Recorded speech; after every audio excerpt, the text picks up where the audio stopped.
మరో breaking news చూస్తున్నాం. గుంటూరుకు చెందిన వివాదాస్పద వైసీపీ నేత బోరుగడ్డ అనిల్ పై కేసు నమోదైంది. ఐటీ చట్టం బిఎన్ఎస్ 352, 353 సెక్షన్ల కింద కర్నూలు 3 టౌన్ పోలీసులు కేసు నమోదు చేశారు.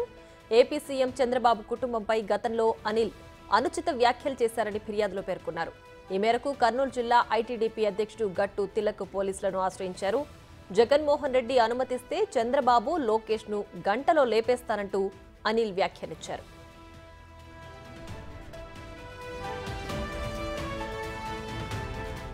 ఇక మరింత సమాచారం మా ప్రతినిధి శ్రీరామ్ ఫోన్ లైన్ లో అందించడానికి సిద్ధంగా ఉన్నారు. Sriram, over to you. గుంటూరుకు చెందినటువంటి వైసీపీ నాయకుడు బోరుగడ్డ అనిల్ గతంలో చంద్రబాబు నాయుడు సంబంధించినటువంటి వ్యవహారం ఏదైతే ఉందో, చంద్రబాబు నాయుడు కావచ్చు, ఇటు నారా లోకేష్ మీద అనుచిత వ్యాఖ్యలు చేసినటువంటి విషయం తెలిసిందే. అయితే కర్నూలు జిల్లాకు చెందినటువంటి ఐటీడీపీ అధ్యక్షుడు గట్టు తిలక్ అనేటటువంటి పర్సన్ ఫిబ్రవరి 12, 2022లోనే కర్నూలు సంబంధించినటువంటి 3 టౌన్ లో ఫిర్యాదు చేయడం జరిగింది. అయితే గతంలో వైసీపీ అధికారంలో ఉన్నటువంటి సందర్భంలో అనేక రకాలుగా అనుచిత వ్యాఖ్యలు చేయడం జరిగింది. అవి ఏవైతే ఉన్నాయో దాని మీద ఖచ్చితంగా యాక్షన్ తీసుకునే విధంగా గతంలోనే ఫిర్యాదు చేయడం జరిగింది. అప్పుడు ఉన్నటువంటి సందర్భంలో జగన్మోహన్ రెడ్డి కావచ్చు, గౌతమ్ సవాంగ్ మీద కూడా చర్యలు తీసుకోవాలని ఫిర్యాదు చేయడం జరిగింది.